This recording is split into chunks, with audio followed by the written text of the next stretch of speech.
할렐루야. 오늘 신년 특별 새벽 기도회 우리 셋째 날 이 새벽 시간에 기도와 말씀 가운데 모이신 사랑하는 성도님들 주님의 이름으로 축복합니다.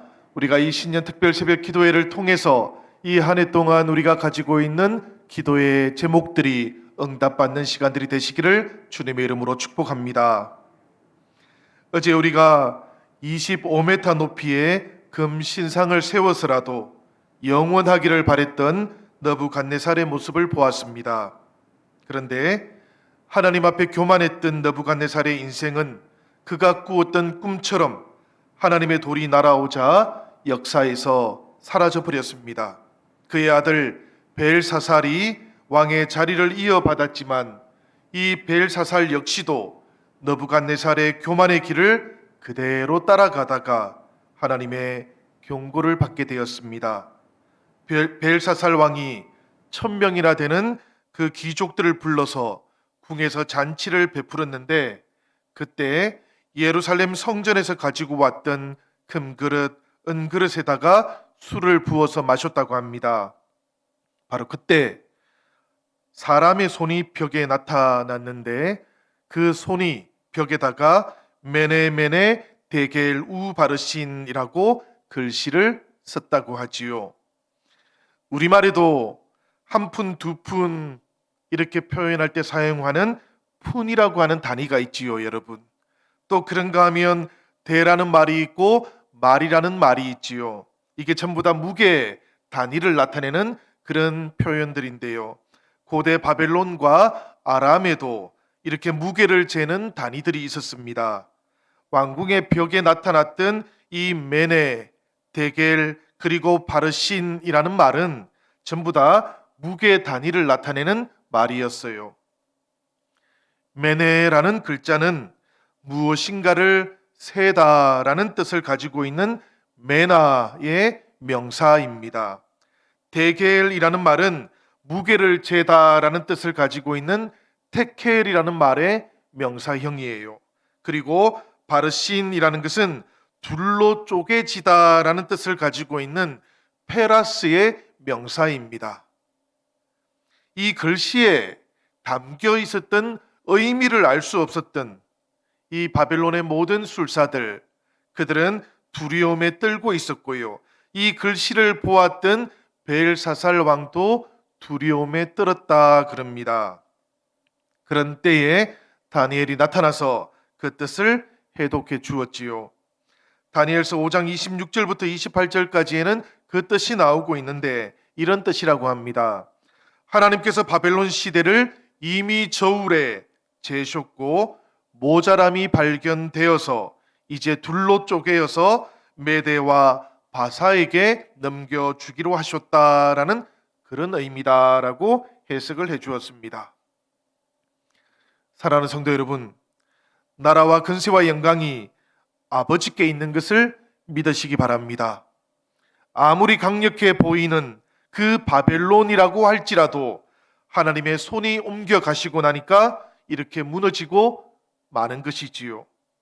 다니엘은 느부갓네살에게도 그리고 벨사살 왕에게도 교만하지 말고 겸손하되 하나님의 공의를 행해야 한다고 그렇게 미리 알려주었습니다. 그렇지만 느부갓네살도 그리고 벨사살도 이 예언자 다니엘의 말을 듣지 않았어요. 교만이 넘치니까 하나님의 저울에는 모자람이 나타났다고 합니다. 그래서 이 바벨론은 하나님 앞에서 흔적을 남기지 못하고 사라지게 되었던 것이지요. 오늘 이 새벽에 우리는 이 이치를 깨달을 수 있기를 바랍니다. 하나님 앞에서 교만이 넘치면 하나님의 저울에는 모자람이 나타나게 되어 있는 것입니다. 아무리 강한 제국이라고 하여도 교만이 넘쳐나니까 하나님께서 떠나가셨습니다. 그리고 나니까 흔적도 없이 사라지게 되었던 것이지요. 이것이 나라와 권세들의 역사였습니다. 이것이 어찌 옛 제국의 이야기이기만 하겠습니까? 하나님께서는 지금도 변함없이 이 역사의 주관자이신 줄로 믿습니다. 하나님 앞에서 교만이 넘쳐나고 겸손하지 않고 하나님의 뜻을 나타내는 일에 관심이 없는 나라와 근세들은 하나님께서 흩으실 것입니다. 그리고 새로운 나라와 새로운 근세들을 하나님께서는 세워 가실 겁니다. 나라와 근세들에 대한 이야기이지만 인생들을 향하신 하나님의 뜻이기도 하지요. 금그릇과 은그릇에다가 술을 담아 마시면서 하나님의 뜻을 생각하지 않는 인생들은 흩으시고, 우리를 부르시고 세우신 그 하나님의 뜻을 생각하면서 뜻을 정한 인생, 바벨론 속에서도 신실하신 하나님을 더욱더 굳게 믿으면서 내 뜻처럼 이루어지지 않아도 나를 위한 하나님의 더 크신 계획이 있을 것이다 라는 것을 신뢰하고, 그리 아니하실지라도 라고 고백하는 인생들은 하나님께서 세워 가신다라는 것을 기억하시기를 바랍니다. 이렇게 고백할 때 하나님께서는 풀무불 같은 시련의 위기 그 속에서도 우리를 지켜주십니다. 우리와 동행해 주십니다. 그리고 믿음이 이기는 것을 우리로 하여금 보게 하여 주실 줄로 믿습니다.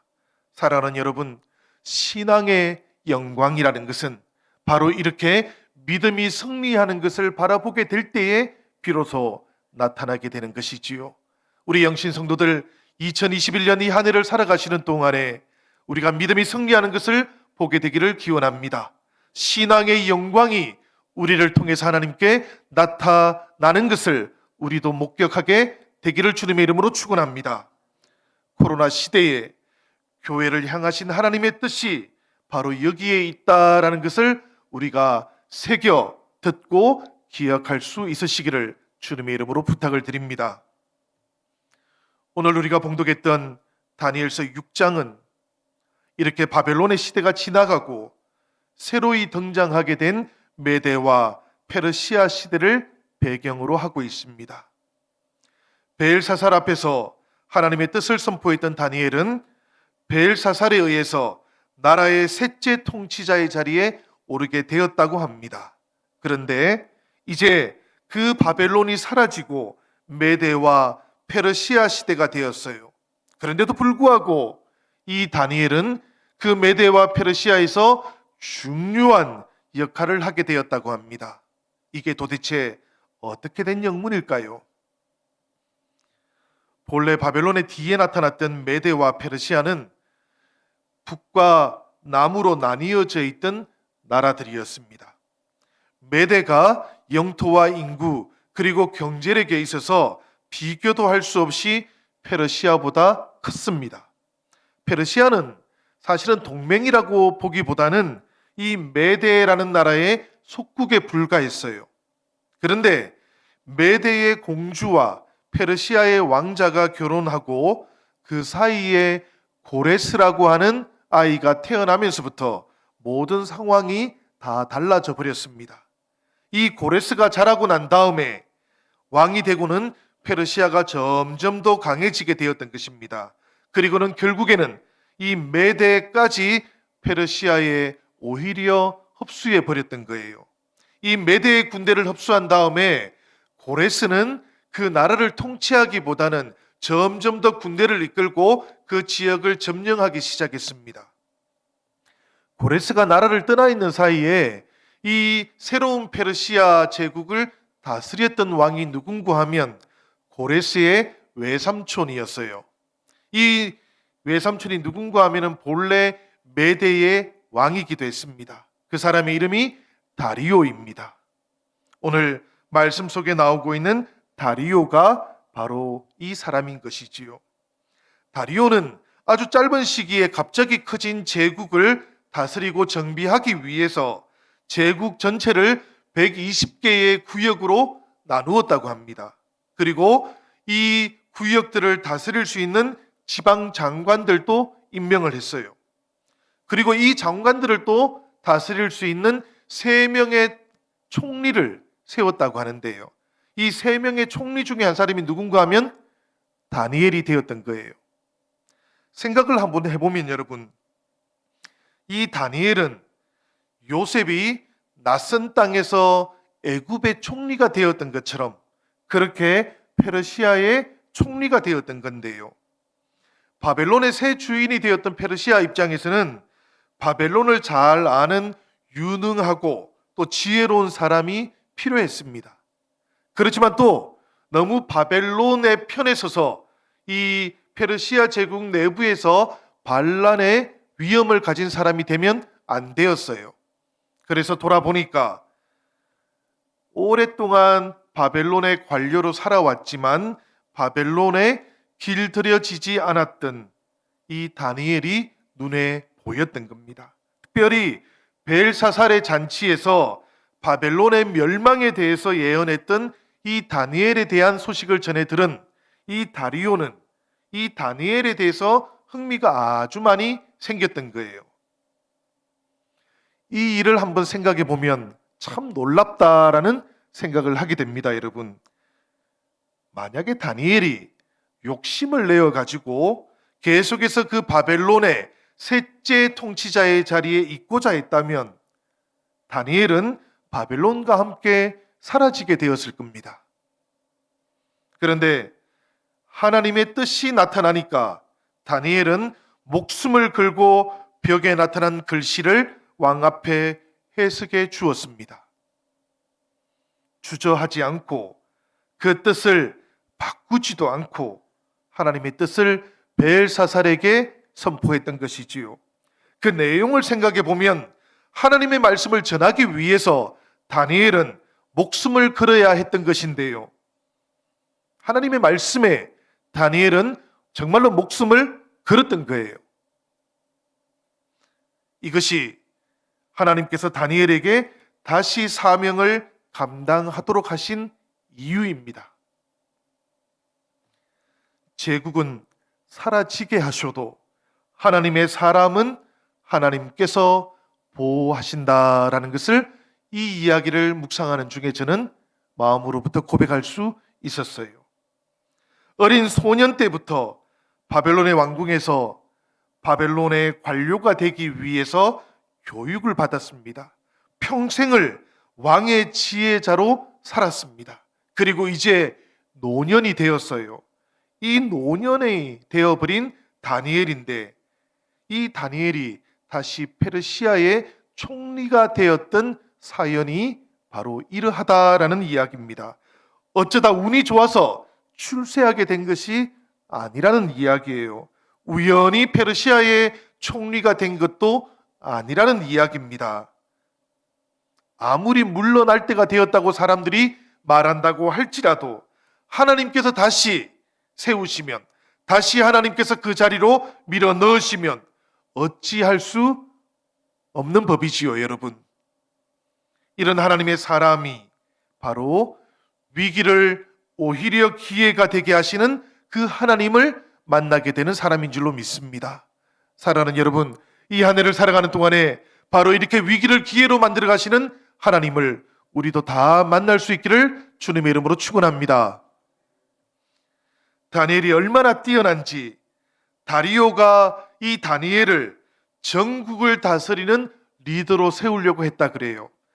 처음에는 3명의 총리를 세웠지만 그 다음에는 이 다니엘을 온 페르시아 제국을 다스리는 유일한 총리로 세우려고 했다라는 그런 이야기입니다. 그렇게 마음을 먹었어요. 이미 패망해버린 저 유대 출신 정치가에게 왜 경쟁자가 없었겠습니까, 여러분? 왜 적대자가 없었겠습니까? 다른 2명의 총리들과 또 많은 지방 장관들이 다니엘의 그릇됨과 허물을 발굴해 보려고 찾아보려고 온갖 노력을 다 했다 그럽니다. 다니엘의 그릇됨과 허물을 찾으려고 했던 이유가 무엇이겠습니까, 여러분? 다니엘을 그 자리에서 낙마시키기 위한 것이었던 것이지요. 그러나 4절을 보면 이 사람들은 다니엘로부터 어떤 그릇됨도 어떤 허물도 발견할 수 없었다 그래요. 우리가 4절의 말씀 한번 읽어보면 좋겠습니다. 제가 읽도록 하겠습니다. 4절입니다. 이에 총리들과 고관들이 국사에 대하여 다니엘을 고발할 근거를 찾고자 하였으나 아무 근거, 아무 허물도 찾지 못하였으니 이는 그가 충성되어 아무도 그릇됨도 없고 아무 허물도 없음이었더라. 이 말씀 속에 나오는 그릇됨이라는 것은 소홀함이라든지 태만함을 가리키는 것이에요. 허물이라는 것은 부패함을 가리키는 겁니다.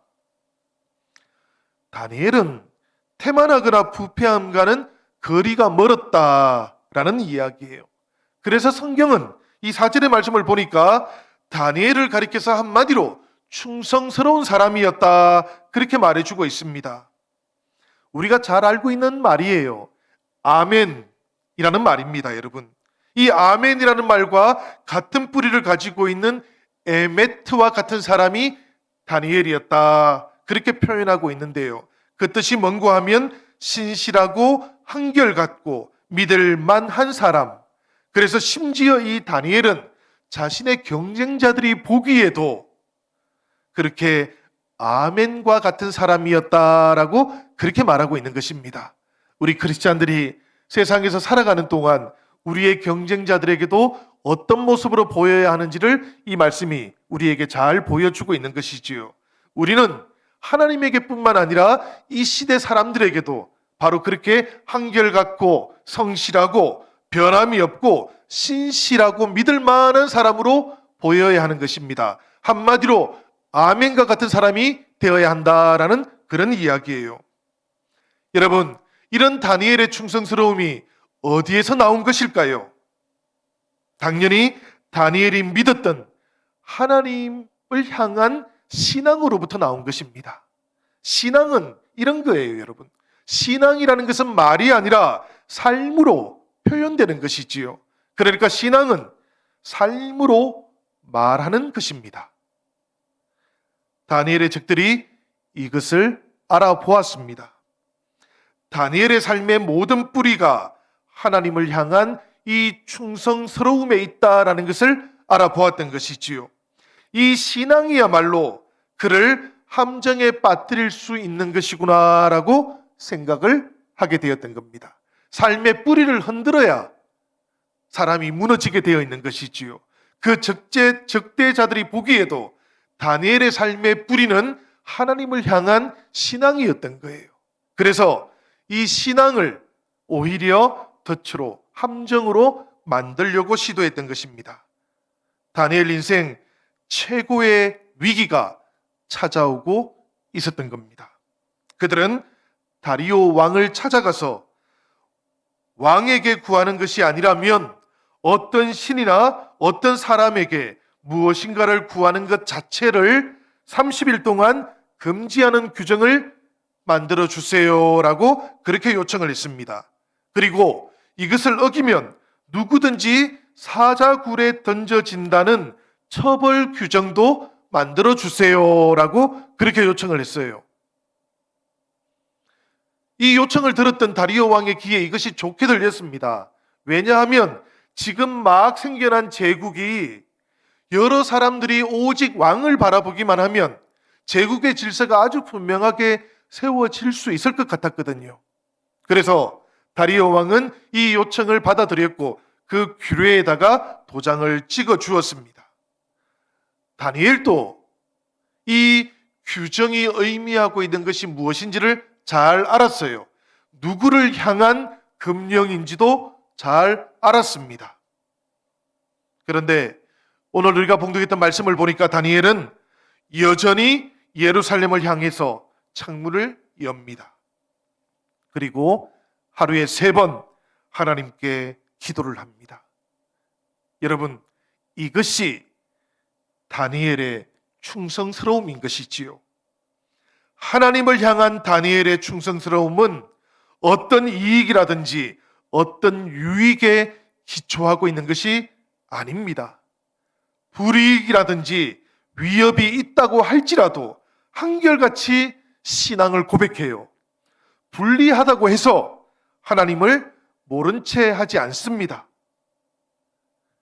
신앙이라는 것은 유익 때문이 아니라 하나님 때문에 가능하다라는 것을 다니엘은 우리에게 보여주고 있는 것이지요. 그래서 다니엘은 페르시아의 규정을 단번에 거절해 버립니다. 다니엘은 페르시아의 규정 앞에 서 있는 것이 아니고 하나님 앞에 서 있기 때문에 그래요. 하나님 앞에 서 있는 다니엘은 이 페르시아의 규정을 단번에 거절해 버림으로 자신의 충성스러움을 드러냅니다. 다니엘의 충성스러움은 하나님을 향해 있는 것이지 세상의 왕을 향해 있는 것이 아니라는 것이지요. 다니엘의 충성스러움은 하나님을 향해 있는 것이지 세상의 질서를 향해 있는 것도 아니라는 것이지요. 그래서 다니엘은 예루살렘을 향해 열린 창문을 닫지 않았던 것입니다. 이 열린 창문은 우리에게 다니엘에게 참된 왕이 누구셨는지, 다니엘에게 주님은 누구셨는지를 분명하게 알려주고 있는 것입니다. 다니엘은 지금 아주 단순하게 그리고 아주 분명하게 자신의 신앙을 하나님께 고백하고 있는 것이지요. 이것을 하나님께서는 다니엘의 충성스러움이라고 그렇게 말씀하고 있는 것입니다. 사랑하는 영신 성도 여러분, 다니엘은 이미 수십 년을 낯선 땅에서 살아왔습니다. 낯선 바벨론에서 살아왔고요. 또다시 낯선 페르시아에서 살아가고 있습니다. 그 땅은 이제 다니엘에게는 너무나 익숙해졌어요. 그래서 그 땅 사람이기라도 한 것처럼 살아가면 다니엘에게는 더 편할 수도 있을 겁니다. 그렇지만 다니엘은 여전히 하나님만 바라봅니다. 다니엘은 여전히 하나님께 충성하며 살아갑니다. 이 믿음으로 인해서 자신이 누리고 있는 모든 것이 다 사라질 수 있다 하여도 다니엘의 마음은 바꿀 생각이 없습니다. 긴 세월 동안 바벨론과 페르시아의 통치자들의 그 도시에서 살아왔어요. 그곳에서 일했습니다. 언제나 다니엘은 이 바벨론 왕궁에서 바벨론의 왕들과 페르시아의 왕들과 그 복도를 걸었습니다. 귀족들을 만났습니다. 그러나 다니엘의 눈은 늘 예루살렘을 향하고 있었습니다. 다니엘의 몸은 늘 예루살렘을 향해서 돌려져 있었던 거예요. 왜 그런가 하면 다니엘은 자신의 삶의 원천, 자신의 삶의 정체성을 바로 이 하나님께서 머물러 계시는 예루살렘 시온으로부터 공급받고 있었기 때문에 그렇습니다. 그러니 여러분, 참으로 아이러니하게도 다니엘에게는 자신의 삶의 의미와 궁극적인 가치가 느부갓네살이 세웠던 그 도시가 아니라 오히려 느부갓네살이 파괴했던 그 도시에 두고 있었던 거예요. 왜냐하면 그 도시에는 여전히 하나님께서 계셨기 때문입니다. 그래서 다니엘은 예루살렘을 향해서 몸을 향했고 매일매일 3번씩 무릎을 꿇을 수 있었고 그렇게 하나님을 향해서 기도하며 패망한 그 예루살렘을 향해 있지만 하나님께 감사를 드릴 수 있었던 거예요.